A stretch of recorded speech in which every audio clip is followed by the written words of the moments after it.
Hello everyone and welcome again to another Teacher Joseph podcast. Today I want to talk about the link between your thinking and your learning. Now, this might seem a little bit strange for you because you probably think that there's no connection between what you think, how you learn, and how successful you are. For many people, they think that their thinking is only about opinions of the world, and it has nothing to do with their jobs or the things that they do every day. But actually, your thinking has a major impact. Let me explain a few things to you about my journey in life with learning different languages. When I first started to learn Spanish, I had this idea, oh, if only I could live in Spain, then my Spanish would be perfect. If only I had access to Spanish books, then my Spanish would be perfect. And I created this world whereby, because I didn't have access to those things, then my learning was never going to be successful. Then the internet came along and I had access to everything in every language. But still, I was saying things like, oh, I really need to be meeting Spanish people. I need to be in Spain. Otherwise, I'm not going to learn. Despite the fact that I was able to place myself in Spanish culture in my own apartment simply by changing all my media to Spanish, it still wasn't enough. I had this preconceived idea that I needed to be in Spain, and that was the only way I was going to be able to learn.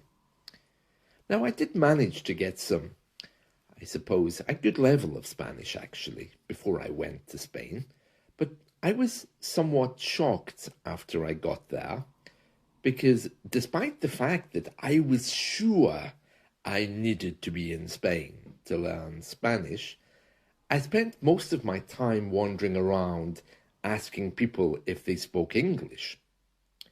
The stress of being in a second country, maybe not living in exactly the way I would have wanted, also fueled this insecurity.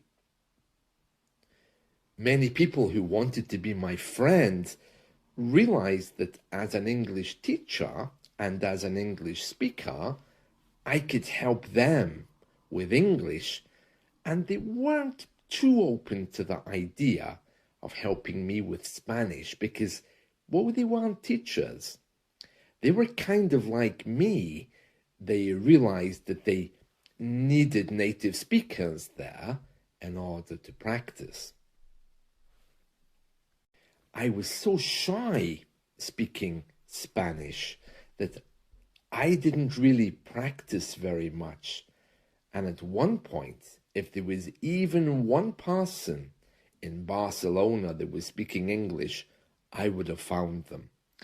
Because, you know, when you go to another country, something strange happens. It's like some kind of protective, psychic aura that you create for yourself. You automatically attract people who are the same as you are. So despite the fact that you want to be surrounded by people who speak your second language, it doesn't generally happen. You can't really get a high standard of job because of your language skills, so you're kind of stuck. Very quickly, you're surrounded by people from your own country, and as a direct result of that, you often find that your ability to learn doesn't really go very far. Earlier today, I was thinking about my grandparents. They were lovely people, very kind people, but they were very closed. They were in many ways shut down. I remember once saying to my grandfather, "Wouldn't you like to learn a second language?" These were the days before the internet came. And he laughed at me, and then he was angry.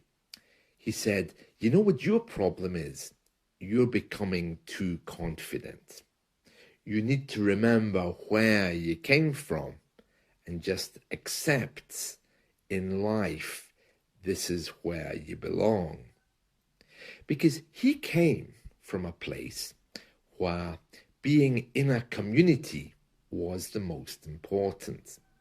And in that community, if people, for example, learned a second language or became better, they were shunned. The community gave very strong ideas that you should be working in the local factory, you should be marrying people who live in the same street, town, or village, and you almost certainly shouldn't be changing yourself. There were so many barriers for him to learn a language. He was raised, after all, during the British Empire. In those days, you were proud to be British, and English was part of your identity. If you met someone who was from another culture, or if you worked for someone who was from another culture, and they said their name was, let's say, Johann Jodorowsky, then you simply would say, "What? Oh, I'm not having that here. Let's just call you John Smith." And even people's names and identities were changed to ensure that they fitted into the local community. This is something natural in us. We want to conform. We want our friends to like us. And sometimes, if we say we're learning a second language, there's a fear, a danger that our friends will judge us or will shun us. This becomes very clear for those of us who work online, and also for some people who are talking about finance. Let me give you a few examples.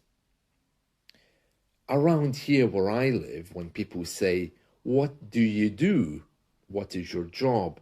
I'm incredibly shy. If I say I work online, and then they say, "What do you do?" and I say I'm a teacher, this leads into a very difficult conversation because they just don't get it. It's a little bit easier after COVID, but still, they don't really understand. So it's much easier to say, "I work in a bed shop." That's what I tell people when they ask. They say, "What do you do?" I say, I sell beds, yes. And then I deliver them. I put them in a truck and I drive to the person's home and deliver the bed. I don't even drive. I know nothing about beds, but that answer is so much more satisfactory than trying to explain. It's not only me that has this trouble. I have a very good friend who loves to invest money in the stock market. He can't tell his family because they have some strong ideas that only rich people do that. And why put your money away when you could be spending it, or you could lose it?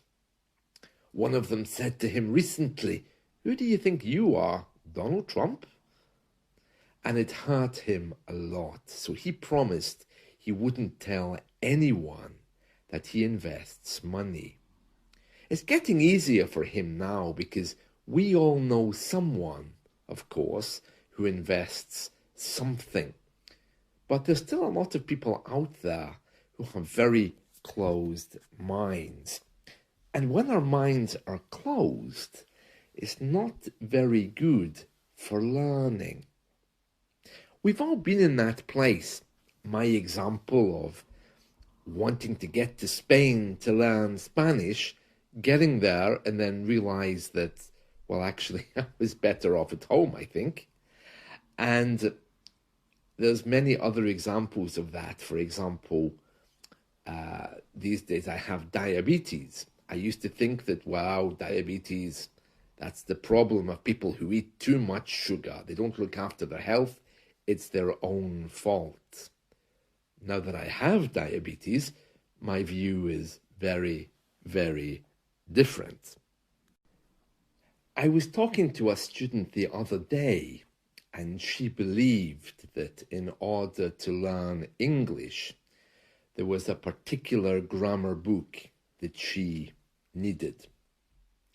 It was a grammar book which was really for linguists. It wasn't even for language learners, but she was sure that if she got this book, then her English would be perfect. It was a very expensive book. And I tried to tell her, look, really, don't waste your money because you can learn English without it. But she had this preconceived idea that it was absolutely necessary. I'm just wondering about you. What is it that you believe today that's absolutely necessary for your English? You know, the people who are most successful in learning don't rush away and buy very expensive books. They usually, I should say, I was going to say obviously, but they usually have two characteristics, okay, as far as I can see. The people who are very successful in language learning, number one, are open, and number two, are flexible. So they're open enough to look for ways, usually innovative ways to learn, and they're flexible enough to realize that they're open to learning. So in other words, they know that for them, it might not be the same as it is for you. The days of traditional education, the days of sitting in a classroom facing the front and obeying the teacher, they've all gone. We still see evidence of that with the children around, of course, that there is still some educational structure there. But for us, those days have ended. And there's many other ways we can learn now. And if you're someone who likes to learn alone, there's so many more possibilities using AI, for example. The people who are open and flexible usually are like that because they've just discovered that the old way, sitting in a classroom for 3 months or traveling to Malta because they believe that going there for a holiday is the best way to learn English, the people who are most open and flexible have realized that those ways just don't work for them. They have broken through this barrier of preconceived ideas, and they're now at a place where they realize that things have to be different. Here's a few ideas for you. I want you to ask yourself today, how open are you? How open are you? And also, how flexible are you in the way that you learn? If you get a piece of paper, maybe you could write down 10 sentences, 5 about how open you are, and 5 about how flexible you are. And then what you can do is you can look to see how you can be more open and more flexible. maybe to try something you haven't tried before. If you don't like talking to English native speakers because you're afraid, maybe even just one little chat with a language partner, or just even one very small conversation with a native speaker in your office. The more you can push yourself to overcome these barriers that you have, the more you can change your thinking, the more successful you're going to be. These obstacles and barriers that come up, and many of them we don't even see are there, they often are there to teach us things about ourselves. Those barriers, they need to be broken through, not stop you move forward. The other thing I want you to write down on that bit of paper is a sentence beginning with if only, and then you can finish it with what your dream has been. Oh, if only I lived in Britain, if only I had English friends, if only I could find a boyfriend who was a native speaker, if only I could have a relationship with. I want you to write down these sentences. You personally, of course, you're going to know what they are. You don't need to tell anyone. But then I want you to reframe them and to see just how much they're holding you back. Because these phrases, such as, oh, well, if only I lived in Spain, I can pretty much guarantee you that doing something like that, moving to another country, isn't going to be very successful in your English journey. And for those of you who think, well, actually, marrying an English man or a woman is somehow going to improve my English, I can also, again, pretty much guarantee that that's not going to work well. English teachers, we have a saying, a proverb. We say, teach English to whoever you want. Leave your family to somebody else, because it's way too stressful to expect a husband, wife, girlfriend, or boyfriend to teach you. So whatever that view is, that thing that's holding you back, I want you to write it down, and I want you to really look at that to see what else you could be doing, because I don't think these beliefs are particularly helpful. And even though you think, oh, if only I had this, you might find that it's that idea that's actually stopping you from moving forward now. Well, I've said a lot about this today, so I'm going to end there. But I hope that maybe something that I've said gives you food for thought, as we say in English. It just means I hope that something I've said has made you think about your own language learning journey. That's it from me. See you soon. Bye.